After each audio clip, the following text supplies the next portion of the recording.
Varicose veins కి సరైన చికిత్స కోసం సంప్రదించండి ఎవిస్ హాస్పిటల్.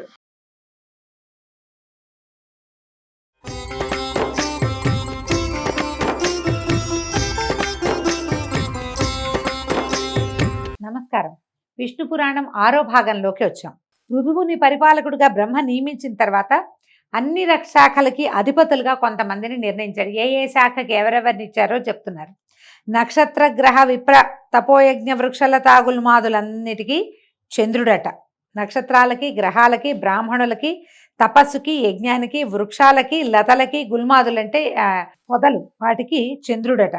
రాజులకి వైశ్రవణుడు, జలమునకు వరుణుడు, ఆదిత్యులకు ఉపేంద్రుడైనటువంటి విష్ణువు, వసువులకు పావకుడు, ప్రజాపతులకు దక్షుడు, మరుద్గణాలకు ఇంద్రుడు, మునులకు కపిలుడు, దైత్యదానవులకు ప్రహ్లాదుడు, పితృగణములకు యముడు, ఏనుగులకు ఐరావతము, పక్షులకు గరుక్మంతుడు, సర్పాలకు వాసుకి, అశ్వములకు ఉచ్చైశ్రవము, గోవులకు వృషభము, మృగాలకు సింహము, వృక్షాలకు ప్లక్షం అంటే జువి చెట్టు, పర్వతాలకు హిమగిరి అధిపతులుగా అయ్యారట. ఇప్పుడు చెప్పిన వీళ్ళందరూ కూడా విష్ణువంశతోటి పుట్టిన వాళ్ళేనట.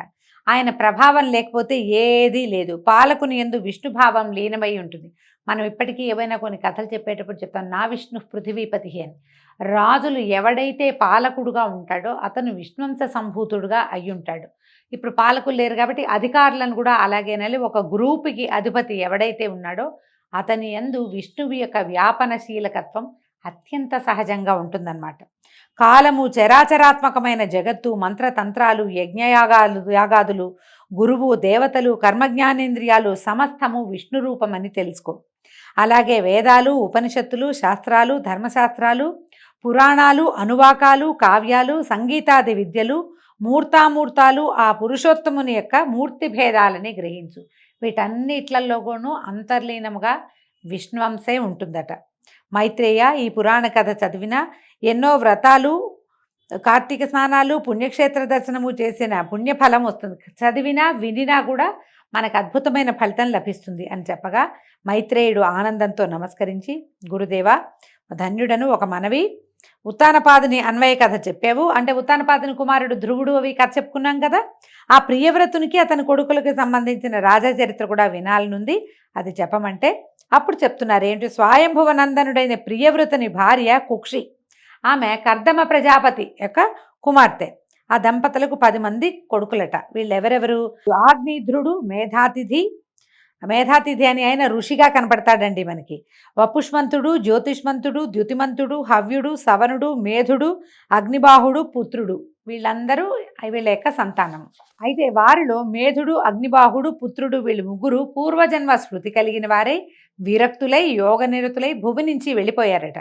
మిగిలిన 7 కుమారులలో ఆగ్నేధ్రుడికి జంబూద్వీపము, మేధాతిథికి ప్లక్షద్వీపము, వపుష్మంతునకు శాల్మలి, జ్యోతిష్మంతునకు కుశద్వీపము, ద్యుతిమంతునకు క్రౌంచద్వీపము, హవ్యునకు శాఖద్వీపము, సవనునకు పుష్కర ద్వీపము ఇచ్చి రాజ్యాభిషిక్తుల్ని చేశాడు. వాళ్ళు ఇంద్రమిత్రులై సప్తద్వీపాలను ఎదురులేని పరాక్రమంతో ధర్మ మార్గాన పరిపాలించారు. సప్తద్వీపా వసుంధర అని చెప్తారు. భూమి ఈ 7 ద్వీపాలుగా ఉంది. ఈ మనం చెప్పుకున్నటువంటి ద్వీపాలన్నీ కూడా అవేనమాట, దానికి సంబంధించినవి. జంబూద్వీపాధిపతి అయిన ఆగ్నేధ్రుడికి 9 మంది కుమారులు. మనం జంబూద్వీపంలో ఉన్నాం. భరతఖండే మేరో దక్షిణ దిగ్భాగే అని చెప్పుకుంటాం సంకల్పంలో కదా. జంబూద్వీపం మనం ఉన్నది. దీనికి నాభి, కింపురుషుడు, హరివర్షుడు, ఇలావృతుడు, రమ్యుడు, హిరణ్వంతుడు, కురుడు, భద్రాశ్వుడు, కేతుమాలుడు అని ఇంతమంది కుమారులు ఉన్నారట. 9 మంది. ఆ తండ్రి జంబూద్వీపాన్ని 9 భాగాలుగా చేసి ఇప్పుడు ఈయనేం చేశాడు, తనకి లభించినటువంటి జంబూద్వీపాన్ని మళ్ళీ 9 భాగాలుగా చేసి వరుసగా వీళ్ళని రాజుల్ని చేశాడు. తర్వాత ఏం చేశాడు, సాలగ్రామ తీర్థానికి వెళ్ళి తపస్సు చేయటం మొదలుపెట్టాడు.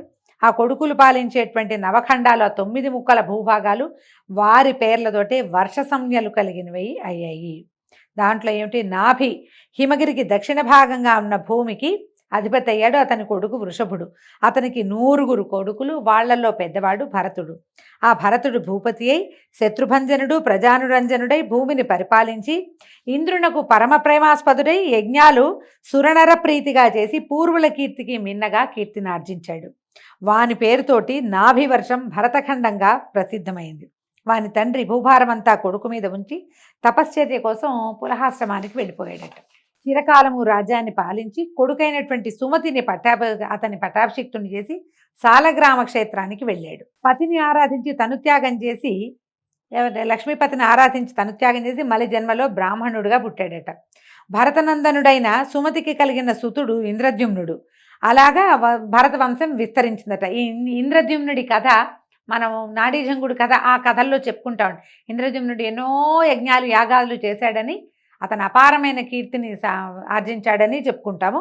ఈ పరాశరుడు చెప్తే ఇప్పుడు ఇక భూమండల వైశాల్యము, సప్తద్వీప చరిత్ర, నదీసాగర పర్వత విస్తార విషయము, సురాసుర గంధర్వ నగర వృత్తాంతము తెలుసుకోవాలని ఉంది. అవన్నీ చెప్పమని అడిగితే ఇప్పుడు ఈ గురువుగారైన పరాశరుడు శిష్యుడైన మైత్రేయుడికి ఇలా చెప్తున్నాడు. సమగ్రంగా చెప్పడం చాలా సమయం పడుతుంది ఆయన, సంగ్రహంగా చెప్తాను, మొత్తం చెప్పను, కొంచెం బ్రీఫ్గా చెప్తానన్నారు. ఏమట, సప్తద్వీపాలకి 7 ద్వీపాలకు చుట్టూ లవణ, ఇక్షు, సుర, సర్పి, దధి, క్షీర జల సముద్రాలు ఉన్నాయి. అవి ఒకదానికంటే ఒకటి 2 ఇంతలు విస్తీర్ణాలు. ఈ ద్వీపాలకు నడుమ ఉన్నదే జంబూ ద్వీపం. దాని మధ్యనున్నది మేరు పర్వతం. అది యక్ష కిన్నర గంధర్వ తాపస దేవతల నివాసంగా చెప్పదగింది. దానికి దక్షిణంగా హిమగిరి, హేమకూటము, నిషధ పర్వతము తూర్పు పడమర దిక్కులకు వ్యాపించి సమున్నతాలుగా ఉన్నాయి. నీలాచలము, వెండికొండ మేరు పర్వతానికి చెప్పవలసినటువంటి శిఖరాలట. ఒక్కొక్క పర్వతం 2000 యోజనాల విస్తీర్ణం, ఔన్నత్యం కలవయి దక్షిణోత్తర భాగాలలో ఉంటాయి. తూర్పున దేవకూటం, పడమటన జఠర పర్వతం ఉన్నాయట. మేరు పర్వతానికి దక్షిణ భాగంలో భారత కింపురుష హరివర్షములు, ఉత్తరాన రమ్యక హిరణ్మయ కింపురుష వర్షములు, తూర్పున భద్రాశ్వ వర్షము, పడమటను కేతుమాలా వర్షము, వాటి నడుమున ఇలావృత్త వర్షము ఉన్నాయి. పాతకాలపు పేర్లు కదా, వీటన్నిటిని నిరూపించగలిగే సామర్థ్యం అయితే మనకి పెద్దగా లేదండి. ఏదో ఒకటి కొన్ని ప్రాంతాలే తెలుస్తాయి. హిస్టారికల్గా తెలిసిన ప్లేసెస్ని మనం ప్రస్తుతం ఉన్న పేర్లు చెప్పుకోగలుగుతాం. ఇవి పురాతనపు పేర్లు కాబట్టి అవి ఎలా ఉన్నాయో యథాతథంగా అలాగే చెప్పుకుంటున్నాం. మేరుగిరికి తూర్పున మందరగిరి, దక్షిణాన గంధమాదనము ఉన్నాయి. మందరము పేరు మనకు తెలుసు, గంధమాదన పర్వతము మనకు తెలుసు. దాని శిఖరము నందు రావి, నేరేడు, కడిమి, మర్రి చెట్లు జెండాల్లాగా దుబ్బుగా ఎత్తుగా పెరిగిన ఉంటాయి. జంబూ వృక్షం పేరుతోటే ఆ ద్వీపానికి ఆ పేరు ప్రసిద్ధమైంది. దాని ఫలాలు ఏనుగంతలేసి ఉంటాయట. జంబూ ఫలాలంటే నేరేడు పళ్ళు అండి. ఆ పళ్ళు హేమకూటాచలం సానువలలో పడి చితికి రసం కారుతూ ఉంటుందట. ప్రవహిస్తుంది. అది మేరుగిరి చుట్టూతా కమ్మి ఉంటుంది. ఆ ప్రవాహాన్నే జాంబూనదం అని పేరుంది. ఆ ఫలరసం తాగుతూ అక్కడ ఉండేవారికి ఎలాంటి రోగాలు రావు. జాంబూనదం అంటే బంగారం అనే అర్థం కూడా ఉందండి. ఇంకా ఈ ముసల్తనం రాదుట, రోగాలు రావట, దేవతలకు సాటిగా సుఖజీవులు అవుతారట. ఇంకా విశేషం ఏంటంటే ఆ ఫలరసం తాకిన మన్ను బంగారం అవుతుంది. అందుకనే బంగారానికి జాంబూనదం అనే చక్కటి పేరు కూడా ఉంది. చైత్రరథము, గంధమాదనము, వైభ్రాజితము, నందనము అనే ఉపవనాలు, అరుణాధర మహాపద్మనీలోదక మానసములు అనేటువంటి సరస్సులు మేరుగిరికి తూర్పు మొదలుగా 4 దిక్కులుగా ఉండి దేవతలకి అనుభవాలుగా ఉన్నాయి. వాళ్ళ దేవతలు తిరుగుతారట అక్కడ. అలాగే ఆ బంగారు కొండకు నలుదిక్కులా గొప్ప పర్వతాలు ఉన్నాయి. అలాంటి మేరు పర్వతం మీది దేవరాజధాని 14,000 యోజనాల వైశాల్యంతో సువర్ణరత్న స్థగిత గోపుర భవనాలతో త్రిజగన్నుతమై ఉన్నది. విష్ణుపాదం నుంచి బయలువడిన ఆకాశగంగా 4 పాయలుగా మారి సీత, అలకనంద, చక్షువు, భద్ర అనే పేర్లు కలదై ఆ అమర రాజధానికి 4 దిక్కులా ప్రవహించి కిందనున్న భారతాది వర్షములందు కూడా ప్రవహిస్తూ ఉంటుంది. వాసుదేవుడు భద్రాశ్వ వర్షమునందు హయగ్రీవ రూపంతోనూ, భారత వర్షమున కూర్మ రూపంతోనూ, కేతుమాలా వర్షంలో వరాహ రూపంతోనూ, కురు వర్షంలో మత్స్య రూపంతోనూ, తక్కిన వర్షములందు వివిధ రూపాలతోనూ భగవంతుడు స్వరూపాన్ని మార్చుకుని ఉంటాడట. అలాంటి కింపురుషాది వర్షములందు ఉన్నవారికి శోకము, ఆయాసము, ఉద్వేగము, దీపనము అనేవి ఉండవు. చిరంజీవులై సుఖ సంతోషాలతోటి ఉంటారు. భారతవర్షమునందు ప్రత్యేకించి కులపర్వతాలు, మహానదులు చాలా ఉన్నాయి. హిమగిరి నుంచి దక్షిణ సముద్రం వరకు 9,000 యోజనాల విస్తీర్ణం కలదే భారతవర్షం ఉంది. మనం చెప్పుకుంటాం కదా మన దేశం గురించి. అది కర్మభూమిగా ప్రసిద్ధమైనది. పుణ్యాత్ములకు స్వర్గమోక్షప్రదం. మునులు, సురలు భారతవర్షమునందు నివసించాలని కోరుకుంటారు. జప తపోదాన యజ్ఞాదులు యథాశక్తిగా చేసి తాము కోరే పుణ్యలోకాలు చేరడానికి భారతవర్షమే ప్రధాన పీఠం. అందుకే ఇది కర్మభూమి, వేదభూమి లాంటి మాటలు వింటూ ఉంటాం. మన దేశం యొక్క గొప్పతనాన్ని పురాణంలో చదువుకోవటం చాలా సంతోషకరమైన విషయం అండి. మలయము, మహేంద్రము, శుక్తిమంతము, వింధ్యము, పాఠ్యాంతరము, వృక్షము, సహ్యగిరి అని ప్రసిద్ధములైన కులపర్వతాలు భరతఖండానికి భవ్యాలంకారాలు. ఇప్పుడు మనకు తెలుసు, వింధ్య తెలుసు, సహ్యాద్రి తెలుసు, ఇవన్నీ మనకి తెలిసినవే కదా. మహేంద్ర తెలుసు, అయితే మలయ కూడా తెలుసు మనకి. శతద్రు, చంద్రభాగ అనే నదులు మహేంద్ర పర్వతం నందు, వేదస్మృత్యాదులు పారియాత్రమునందు, నర్మదాదులు వింధ్యమునందు, తాపి, పయోష్ణి, నిర్వింధ్యాదులు వృక్షమునందు, గోదావరి, భీమరథి, కృష్ణవేణ్యాదులు సహ్యాద్రియందు, తామ్రపర్ణి, కృతమాలాదులు మలయ పర్వతమునందు, ఋషికుల్యాదులు శుక్తిమంతమునందు ప్రభవించాయి. ఇవన్నీ ఇక్కడ పుట్టినాయి. ఏ నది ఎక్కడ పుట్టిందో మనకు తెలుసండి. నదీ ప్రాంతాలు మనకు తెలుసు కదా. గోదావరి ఎక్కడ పుట్టింది, కృష్ణ ఎక్కడ పుట్టింది, త్రివేణి సంగమం ఎక్కడ జరుగుతోంది, గంగా నది ఎక్కడ భూమి మీద పడింది, ఇవన్నీ సరస్వతి నది ఎక్కడ మాయమైంది, ఇవన్నీ కూడా మనం హిస్టారికల్ ప్లేసెస్గానే చాలా గుర్తుపడుతున్నాం, మనకి తెలుసు స్పష్టంగానే. ఇలా ఎన్నో పుణ్య నదులు ఉన్నాయి మనకి. భారతవర్షానికి 4 వైపులా 1000 యోజనాల విరివితో 9 ద్వీపాలు ఉన్నాయి. ఇలాంటి నవద్వీపాలు, మహానదులు, కులపర్వతాలు భారతవర్షమునందు తప్ప ఇంకా ఏ వర్షమునందంటే ఏ దేశమునందు లేవు, మనకే ఉన్నాయి ఇవన్నీ. ఈ విధంగా భారతవర్షము కర్మభూమి, పుణ్యభూమి అయింది. మిగిలినవన్నీ భోగభూములు మాత్రమే. ఇదొక్కటే కర్మభూమిగా చెప్పబడుతోంది. జంబూద్వీపం 1,00,000 యోజనాల పరిణామం కలది. దానికి చుట్టూ ఉండేది లవణ సముద్రం, ఉపసముద్రమే మనకు తెలిసిందే. ఈ లవణ సముద్రానికి ఆవల ఉన్నది ప్లక్షద్వీపం. అది 2,00,000 యోజనాల పరిణామం కలది. ఆ ద్వీపానికి ప్రభువు మేధాతిథి. అతనికి 7 కుమారులు. భుజబలానికి, రూపరేఖ వైభవానికి వాళ్లే సాటట. తండ్రి ఆ ద్వీపాన్ని 7 భాగాలుగా విభజించి వాళ్ళని ప్రభువుల్ని చేశాడు. అయితే ఆ భాగాలకి వాళ్ళ పేర్లే వచ్చాయట. ఇవేమిటట? శాంత, హయ, శిశిర, సుఖోదయ, నంద, శివ, క్షేమక, ధ్రువ వర్షాలని వాటికి పేరు. ఈ వర్షాలలో అంటే ఈ దేశాలలో ఉన్నటువంటి నరులు, సురలు కలిసి సోదరులాగా జీవించేవాళ్ళు. వాళ్ళకి ఏ రోగాలు, ఎలాంటి బాధలు ఉండవు. కారణం ఏంటంటే ధర్మానికి పెట్టింది పేరుగా ఆ భూభాగంలో ఉన్నటువంటి నరులు, మానవులు ఉండేవాళ్ళట. ఈ ప్లక్షం అంటే జువి చెట్టు, ఆ ద్వీపానికి పేరు తెచ్చింది. జువి చెట్లు ఎక్కువ ఉంటాయన్నమాట. విష్ణువు చంద్రరూపుడై ఆ ద్వీపంలో భాసిస్తూ ఉంటాడు. ప్లక్ష ద్వీపానికి ఆవల ఉన్నది ఇక్షు సముద్రం. ఇక్షు అంటే మన చెరుకు రసం అండి. ఇక్షు అంటే చెరుకు కర్ర, చెరుకు గడని ఇక్షు అంటారు. అది 1,00,000 యోజనాల వైశాల్యం కలిగింది. ఇక్షు సముద్రానికి ఆవల ఉన్నది శాల్మలి ద్వీపం. ఈ శాల్మలి ద్వీపం అంటే, శాల్మలి అంటే బూరుగ చెట్టు. మనం పత్తిలు తీస్తాం చూడండి, దిళ్ళు అవి చేసుకుంటాం, తలగడలు చేసుకునేటువంటి ఆ పత్తి వచ్చే చెట్టుని బూరుగ చెట్టు అంటారు. అది పొడుగ్గా పెరుగుతుంది, కాయలన్నీ రాలుతూ ఉంటాయి. అక్కడ అవి ఉండుంటాయి. బహుశా శాల్మల ద్వీపం అంటారు. దాని విరివి, దాని నిడివెట 4,00,000 యోజనాలట. దాని ప్రభువు వపుష్మంతుడు, అతనికి సుతులు 7.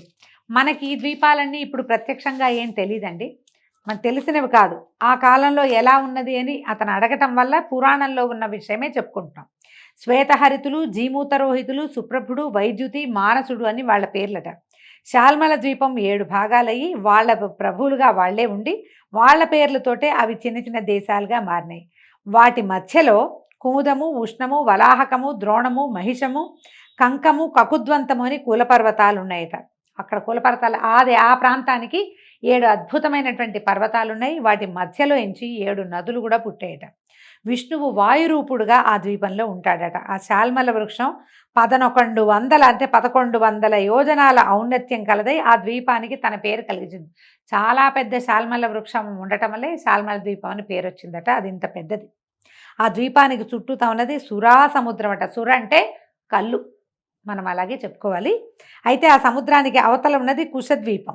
ఆ ద్వీపాన్ని జ్యోతిష్మంతుడు తన కొడుకులు 7 విభజించిస్తే దానికి కూడా వాళ్ళ పేర్లు వచ్చినాయట. ఆ భాగాలలో మందరము మొదలైనటువంటి పర్వతాలు ఉన్నాయి.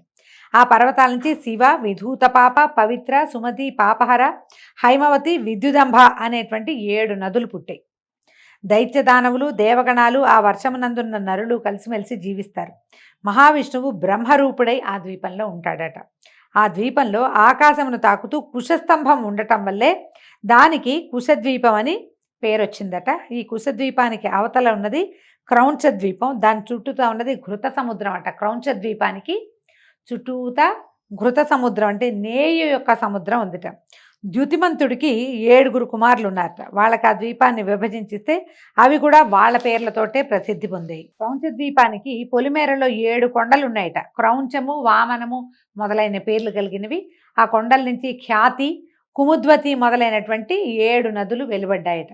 విష్ణువు ఆ ద్వీపంలో రుద్రరూపుడుగా ఉంటారు. దాని తర్వాతదే శాఖద్వీపం. దాని చుట్టూతా ఉన్నది దధి సముద్రం. దధి అంటే పెరుగండి, పెరుగు సముద్రం ఉందట.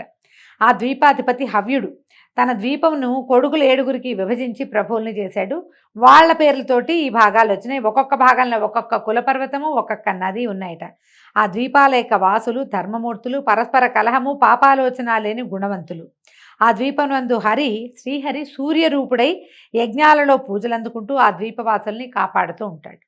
ఆ ద్వీపానికి అవతల ఉన్నదే క్షీర సముద్రం. దానికి సంబంధించి ఉన్నదే పుష్కర ద్వీపం. ఆ ద్వీపానికి సవనుడు అనేవాడు అధిపతిగా ఉన్నాడు. అతడు వీరయుక్తుడు, మహావీరధాతకుడు అనేటువంటి 2 కుమారులు ఉన్నారు అతనికి. దాన్ని ఏం చేశాడు, దీన్ని 2 భాగాలుగా చేసి సమంగా విభజించి ఈ కుమారులిద్దరిని దానికి ప్రభువుల్ని చేశాడు. ఈ 2 భాగాలకి మధ్యలో మానసోత్తరం అనేటువంటి కొండ ఉందట. అది 50,000 యోజనాల పొడవు, ఆకాశాన్ని తాకుతూ ఉంటుంది. సురసిద్ధ గంధర్వులకు నివాసము. ఆ ఇద్దరి పేర ఆ రాజ్యాలకు పుష్కరాలకు పేరు వచ్చిందట. ఆ రాజ్యాలకు వచ్చిందట్ల. ఆ పుష్కరాల ప్రజలు దేవతల్లాగా హాయిగా జీవిస్తారు. రోగాలు, శోకాలు, దుష్టగుణాలు, ముసలితనము లేని ధన్యజీవులుగా ఉంటారు. వాళ్ళు కోరిన వెంటనే షడ్రసోపతమైన భోజనాలు ఎక్కడికక్కడే సంభవిస్తాయట. 10,000 సంవత్సరాలు ఆయుర్దాయం కలిగిన వారుగా ఉంటారట. ఇక్కడ బ్రహ్మస్థానమైనటువంటి వటవృక్షం అంటే పెద్ద మర్రి చెట్టు ఉందట. విష్ణువు ఇక్కడ బ్రహ్మమూర్తిగా ఉంటాడు. దానికి దరిగా ఉండే సముద్రం జలార్ణవం. ఈ సముద్రానికి అవతల ఉన్న పర్వతాన్ని పేరు చక్రవాళమట. ఈ విధంగా బ్రహ్మాండమునందు సప్తద్వీపాలతో, సప్త సముద్రాలతో, నానా చరాచర భూతకోటితో స్వభూమి ధాత్రి, విధాత్రి అనే పేరుతో ఒప్పుతూ ఉంటుంది. దాని అధోభాగం నందు అతల, వితల, నితల, గభస్తిమంత, మహాతల, సుతల పాతాళాలు అనేటువంటి లోకాలున్నాయి. అవి శుక్ల, కృష్ణ, అరుణ, పీత, శర్కర, శైల, కాంచన వర్ణాలు కలిగినటువంటి భూములు కలవై దైత్యదానవ సర్పనివాసాలుగా ఉన్నాయి. పాతాళ లోకాల పేర్లు చెప్తున్నారండి. అయితే ఒకప్పుడు నారదమునీంద్రుడు ఆ లోకాలను చూసొచ్చి నాకు చెప్పాడు ఆ వివరము. అవేంటంటే భాగ్యరేఖకి ఆ లోకాలతో పై లోకాలు సాటి కావు. ఏంటంటే విశేషం ఏంటంటే సూర్యుడు ఆ లోకాలలో మితిమీరిన వేడిగా వెలగడట. చంద్రుడు అతి తెల్లని వెన్నెల విరియడు. ఆశ్చర్యం కదా. ఆ కింద లోకాలకి ఏంటంటే అన్ని సంశీతంగా ఉంటుంది. ఓసారి ఎండ, ఓసారి చల్ల, అలా ఉండదట. ఆ లోకాల రాజధానులన్నీ కూడా భవ్య శోభాభ సమానములయ్యి మేడలతోటి ఉంటాయి. అందున్న వారంతా అమూల్యములైన చీనాంబరాలతోటి, మణికాంచన భూషణాలతోటి భాసిస్తూ ఉంటారు. అద్భుతంగా ఉంటారట వాళ్ళంతా. భక్ష్య, భోజ్య, లేఖ్య, పానీయ, చోష్యములు అతి మనోహరములుగా సుగంధ కర్పూర కస్తూరి పరిమళములతో భవనాలు దివ్యభోగాలుగా ఉంటాయి. అంటే ఆహారము అద్భుతమైంది, ఆహారం తర్వాత అనుభవాలు కూడా అత్యద్భుతమైనవి లభిస్తాయట. వేణు గానామృతంతో, మృదంగనాదంతో నాగకాంతలు వేడుకగా పాడుతూ ఉంటారు. పద్మ పరిమళంతో గండు తుమ్మెదల రొదలతోటి సరస్సులు ఉప్పొంగుతూ ఉంటాయి. అరపండిన ఫలవృక్షాలతోటి ఆ నాగకాంతల విహారారామాలు నిత్యనూతన వికాసంతో ఒప్పారుతూ ఉంటాయి. ఇవన్నీ మనకు ఎలా లభిస్తాయండి? ఓన్లీ కథల్లో మాత్రమే లభిస్తాయి. పాతాళ లోకం అత్యద్భుత లోకంగా ఒప్పారుతూ ఉంటుందని నారదుడు ఒకప్పుడు ఎప్పుడో పరాశరుడికి తెలియజేశారట. అయితే ఇక్కడ ఒక చిత్రమైన విషయం చెప్తున్నారండి. అలాంటి పాతాళానికి కింద అపర పురుషోత్తముడు అనంతుడు సమధికైశ్వర్యంతో విరాజిల్లుతూ ఉంటాడు. దైత్యదానవులు, దేవతలు, మునులు, సిద్ధసాధ్యులు ఆ అనంతుని ఉపాసిస్తూ ఉంటారు. ఆ అనంతదేవుని మహిమలను ఏ మహానుభావుడునూ వర్ణించలేడు. 1000 శిరోమణుల కాంతులు దిక్కులయందు నిత్యనూతన కళలను కూర్చుతూ ఉండగా, కిరీట కుసుమమాలికల సుగంధము ఆ లోకానికంతకు భవ్య సౌరభం కలిగిస్తూ ఉండగా, శరత్కాల మేఘఛాయకు పోటీ చేసే శరీరకాంతి నిండు వెన్నెల పండువ కాగా, నడుమున కట్టిన నీలాంబర కాంతి దిక్కుల చిమ్మచీకట్లు కమ్ముతూ ఉండగా ఆ శేషుడు అనాయాసంగా భూమండలాన్ని భరిస్తూ ఉంటాడు. అనంతుడు అంటే సాక్షాత్ విష్ణు స్వరూపుడుగా ఉండేటువంటి ఆదిశేషువుని వర్ణిస్తున్నాడు. నీలాంబరధారిగా ఉంటాడు. ఆయన యొక్క 1000 శిరస్సుల యొక్క మణులు ప్రకాశిస్తూ ఉంటాయట. ఆయన ఉండటం వల్లే ముందే మనం చెప్పుకున్నాం కదా, ముందు పురాణ గాథలో ఏం చెప్పాము, విష్ణుమూర్తి అనంతుణ్ణి అంటే తన సర్పం, తన శయ్యగా ఉండేటువంటి ఆదిశేషువుని భూమికి కాపలాగా కింద ఎత్తిపట్టి ఉంచేందుకు పాతాళంలో ఉంచాడు. ఆ పాతాళ లోకంలో కొలువై ఉన్నటువంటి ఆదిశేషువు అయిన అనంతుడి గురించి చెప్తున్నారనమాట. ఇది అతని 2 చేతులలో ఆకాశగంగా, ముసలము, నాగలిగా 2 రూపాలతో ఉంటుంది. ఒక 2 రూపాల్లో ఉన్నది ముసలము, నాగలి ఈ రెండు ఆకాశగంగే ఆ స్వరూపంలో కనపడుతుంది. ఈ అనంతుడికి ఒకప్పుడు కోపం వచ్చి ఊపిరి విడిస్తే దాని జ్వాల చరాచర ప్రపంచానికి ప్రళయాగ్ని జ్వాలగా అవుతుందట. అతడే ప్రళయ సమయం నందు రుద్రుడై జగాలను నశింపజేస్తాడు. మద్యపానము చేత మత్తెక్కి కన్నులు తిప్పుతూ పడగలు విప్పి భీకరముగా ఆడించాడంటే సురాసురాళితో ఉన్న లోకాలని ఉర్రు తొలుగుతాయి. ఎందుకంటే ఆయన భూమిని ఆపుకుని ఉన్నాడు కదా. ఆయన పడగలు కదిలినంటే భూమి అతలాకుతలమైపోతుంది. అలాంటి దివ్యశక్తి సంపన్నుడైన అనంతుడు సకల నదీనద సముద్ర పర్వత సహితము చరాచర జంతుయుతము 10 కోట్ల యోజనాల విస్తారము అయినటువంటి భూమండలాన్ని శిరస్సు మీద పూదండలాగా భరిస్తూ ఉంటాడు. ఇంత శక్తి అనంతుడికి కలిగిందంటే సాక్షాత్తు అది విష్ణు ప్రభావ శక్తి, ఆది విష్ణువు యొక్క ప్రభావ శక్తి అతనిలో ఉందన్నమాట. పుష్పసుగంధులైనటువంటి నాగకాంతలు ఆ అనంతునకు చందనపు పూత పూస్తున్నప్పుడు ఆ సుగంధ వాయువులు రంజనములై ఎల్లడలా వ్యాపిస్తూ ఉంటాయి. గర్గుడ అనంతుని గురువుగా సేవించి జ్యోతిషాస్త్ర పద్ధతులను శకున శాస్త్ర విషయాలను నేర్చుకున్నాడు. గర్గాచార్యుడు అని చెప్పబడతాడు. ఆయన ఈ విద్యలన్నీ అనంతుడి దగ్గరే నేర్చుకున్నాడట. ఈ అనంతుడి వైభవ క్రమము రేపు ఉదయం తెలుసుకుందామండి. ఈ రోజుకి సెలవు. నమస్కారం.